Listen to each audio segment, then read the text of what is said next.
아침 말씀. 오늘 본문 말씀은 요한계시록 2장 12절에서 17절입니다.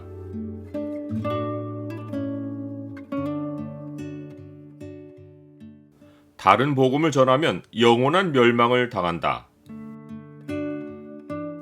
오늘 본문을 경고의 창으로 보면 예수님이 입에 날선 검을 가지신 이로 비유되는 이유가 무엇인지가 보입니다. 경고의 창을 보여주는 구절은 2장 16절입니다. 그러므로 회개하라. 그리하지 아니하면 내가 네게 속히 가서 내 입에 검으로 그들과 싸우리라. 예수님은 버가모 교회에 자기 모습을 좌우에 날선 검을 가진 이로 나타내셨습니다. 히브리서는 하나님의 말씀을 좌우에 날선 검에 비유했습니다.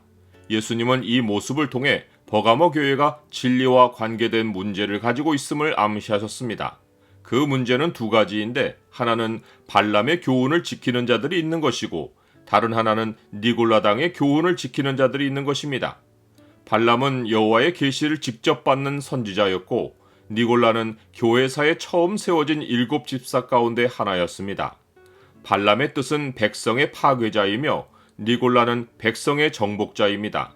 이들은 각자 이름의 뜻대로 다른 교훈으로 하나님의 교회를 파괴하고 정복하려 했습니다. 예수님의 12제자 중 하나인 가룟 유다의 배신과 다윗의 모략가였던 아이도벨의 변절을 보면 이런 일은 놀랍지 않습니다. 발람은 하나님에 대한 지식이 대단했고 니골라는 성령과 지혜가 충만했지만 이들은 한 구멍에서 단물과 쓴물을 내는 셈이었습니다. 즉 한편으로는 하나님의 말씀을 가르쳤고 다른 한편으로는 악행을 수용했습니다. 마치 사랑을 가르치며 동시에 하나님이 가증하게 여기시는 동성애를 수용하는 것과 같습니다. 이들이 이렇게 된 것은 불의의 삭슬을 위하여 어그러진 길로 몰려갔기 때문입니다. 이들은 하나님과 재물을 겸하여 섬겼고 경건을 이익의 재료로 생각했습니다. 이들은 하나님에 대한 지식에 부족함이 없었으나 재물에 대한 태도가 세속적이었습니다. 그런데 이들의 교훈이 버가모 교인들에게 호소력이 있었습니다. 신앙 때문에 세상과 등지고 돈을 잃을까 염려하던 사람들에게 이들의 교훈은 매력적이었습니다. 한때 버가모 교회에는 순교자가 있었습니다.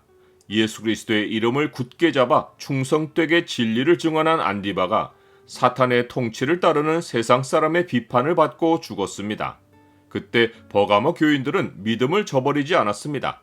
그런데 세월이 흘러 다른 교훈이 교회에 들어와 성도들을 미혹하고 인기를 얻으면서 성도들은 진리를 등지고 새 교훈을 따랐습니다.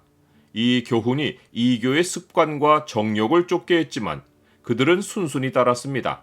이것은 버가모 교회만 아니라 말세에 필연적으로 일어나는 현상입니다. 때가 이르리니 사람이 바른 교훈을 받지 아니하며 귀가 가려워서 자기의 사욕을 따를 스승을 많이 두고 또 그 귀를 진리에서 돌이켜 허탄한 이야기를 따르리라. 나는 진리와 배치되는 세상 가르침을 단호하게 배격합니까? 주님은 회개하지 않는 백성과 진리로 싸우실 것을 경고하셨습니다. 그러므로 회개하라. 그리하지 아니하면 내가 네게 속히 가서 내 입의 검으로 그들과 싸우리라. 이것은 진리로서 참 그리스도인과 거짓 그리스도인을 철저히 구별하시어 정체를 드러내시겠다는 선포입니다. 세상 가치관으로 대중의 인기를 얻고 사람들의 칭찬을 받고 영향력을 얻은 자들은 주께서 그들의 실체를 드러내시어 이들이 진리의 대적자인 것을 드러내시겠다고 하신 것입니다. 그러나 회개하는 자, 곧 성령이 교회들에게 하시는 말씀을 듣는 자들에게는 두 가지 상급이 약속되었습니다. 첫째는 감추었던 만나입니다. 만나는 돈 주고 사는 양식이 아니라 하늘에서 내리는 양식입니다. 세상이 모르는 하나님만 공급하시는 양식입니다. 감추었던 만나를 상급으로 얻는 것은 하나님 나라에서 영원히 하나님이 먹이시는 백성이 되는 것입니다. 그 백성에게는 사는 방식이 바뀌어 하늘 양식이 끊임없이 공급되는 것입니다. 둘째 상급은 흰 돌입니다. 이 돌 위에는 새 이름을 기록한 것이 있고 받는 자밖에는 그 이름을 알 사람이 없습니다. 이름은 그 이름으로 불리는 사람의 모든 것입니다. 새 이름이 새겨진 흰 돌을 받는 것은 하나님이 완전히 새롭게 바꿔주신 자기 자신을 선물로 받는 것입니다. 받는 자밖에 그 이름을 알 사람이 없는 것이 당연한 것은 자기의 옛 모습과 새 모습을 아는 것은 하나님과 그 사람뿐이기 때문입니다. 하나님으로부터 새 이름이 새겨진 흰돌을 받아드는 순간 그 모습이 영원한 자기 자신이 되는 것입니다. 주 안에서 사는 그리스도인에게는 땅에서 이미 이기는 삶이 있습니다. 이는 하나님이 매일 감추었던 만나를 공급하시고 새 인격으로 사는 기쁨을 주시기 때문입니다. 그러나 발람이나 니골라처럼 돈을 사랑하여 복음을 변질하고 다른 교훈을 따르면 저주를 받고 옛사람의 정욕을 따르다가 영원히 멸망합니다.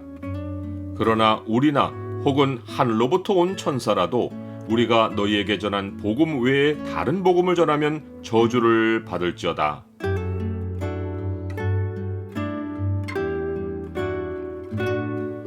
주님, 대단한 영적 능력의 소유자라도 삭슬조차 다른 복음을 전하면 영원한 멸망의 벌을 받습니다. 주와 재물을 겸하여 섬길 수 없다는 주님의 엄중한 경고를 새기며 언제나 주가 공급하시는 복으로 새 사람의 삶을 살게 하옵소서. 예수 그리스도 이름으로 기도드립니다. 아멘.